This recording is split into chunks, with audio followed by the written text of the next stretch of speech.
વિસાવદર ખેડૂત આંદોલનને લઈને કોંગ્રેસ દ્વારા શહેર બંધને મિશ્ર પ્રતિસાદ વિસાવદર કોંગ્રેસ દ્વારા શહેર બંધને મિશ્ર પ્રતિસાદ મળ્યો છે। ત્યારે વાત કરવામાં આવે તો હાલમાં પંજાબ હરિયાણા બોર્ડર ઉપર એમએસપી ને લઈને ખેડૂતો દ્વારા આંદોલન ચાલી રહ્યું છે। ત્યારે ખેડૂતો દ્વારા આજે ભારત બંધનું એલાન આપેલું હતું। ત્યારે વિસાવદર કોંગ્રેસ દ્વારા પણ ખેડૂત આંદોલનને ટેકો જાહેર કર્યો હતો। વિસાવદર બંધનું એલાન આપવામાં આવેલ હતું અને પોલીસના બંદોબસ્ત હેઠળ કોંગ્રેસ કાર્યકરો વિસાવદરના વેપારીઓને પોતાના ધંધા રોજગાર એક દિવસ પૂરતો બંધ રાખવાની અપીલ કરતા નજરે પડ્યા, જેને મિશ્ર પ્રતિસાદ મળ્યો હતો। વિસાવદરના એસટી બસ સ્ટેન્ડના રોડના વેપારી દ્વારા દુકાનો બંધ રાખવામાં આવેલ હતી, તો વિસાવદરને મેઇન બજારમાં શાક માર્કેટ ખુલ્લી જોવા મળી હતી। ત્યારે તાલુકા કોંગ્રેસ પ્રમુખ કરશન વડોદરિયા દ્વારા ભાજપ સરકાર ઉપર સત્તાનો દુરુપયોગ કરીને પોલીસ દ્વારા વેપારીઓને પોતાના ધંધા રોજગાર બંધ રાખવા માટે વેપારીઓને ધમકાવેલ તેવું મીડિયા સામે કહ્યું।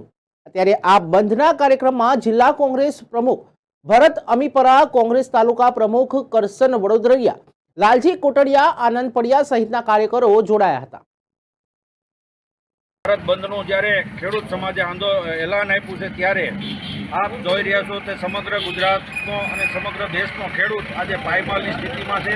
કેન્દ્રની ભારતીય જનતા પાર્ટીની ભ્રષ્ટાચારી સરકારે, કિન્નાખોરી સરકારે ઉદ્યોગોને મહત્વ આપ્યું છે અને ખેતીને ભાંગી નાખવાનું કાવતરું ઘડ્યું છે અને ખેડૂતોને પોતાની જણસીના ભાવ યોગ્ય સમયે મળતા નથી, એમની કિંમત વ્યાજબી મળતી નથી। એના અનુસંધાને હરિયાણા અને પંજાબના ખેડૂતો રસ્તા ઉપર દિલ્હી કૂચ કરી રહ્યા છે। ત્યારે એમણે જે ભારત બંધનું એલાન આપ્યું છે એનું અનુસંધાને અમે પણ આજે રોજ વિસાવદર શહેર અને તાલુકા બંધનું એલાન આપેલું છે એ અમે સંપૂર્ણ ટેકો આપ્યો છે અને ટેકાના ભાગરૂપે આજે વિસાવદરની અંદર અમારા જિલ્લા કોંગ્રેસના પ્રમુખ ભાઈ શ્રી ભરતભાઈ અમીપરાની આગેવાનીમાં અમે વિસાવદર શહેર બંધ કરવાની અપીલમાં નીકળ્યા છીએ અને વેપારીઓનો ખૂબ સહકાર છે। વેપારીઓ બંધ કરે છે પણ ભારતીય જનતા પાર્ટીની કિન્નાખોરી સરકારે પોલીસનો ઉપયોગ કરી અને પોલીસ મારફત આ વેપારીઓને ધમકાવી અને ખુલ્લું રોકવાની જે કોશિશ કરે છે એને અમે સખત શબ્દોમાં વખોડીએ છીએ, કારણ કે ખેડૂતો, વેપારીઓ તમામ ખેડૂતો માટે સહકાર દેવા તૈયાર છે અને બંધ રાખવા માટે પણ તૈયાર હોય,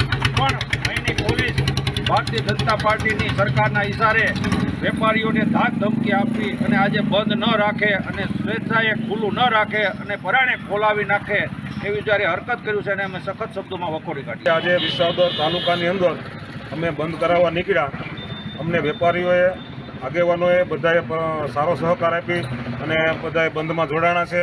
એ બદલ સૌ વેપારી ભાઈઓનો અને ખેડૂત આગેવાનોનો હું આભાર માનું છું।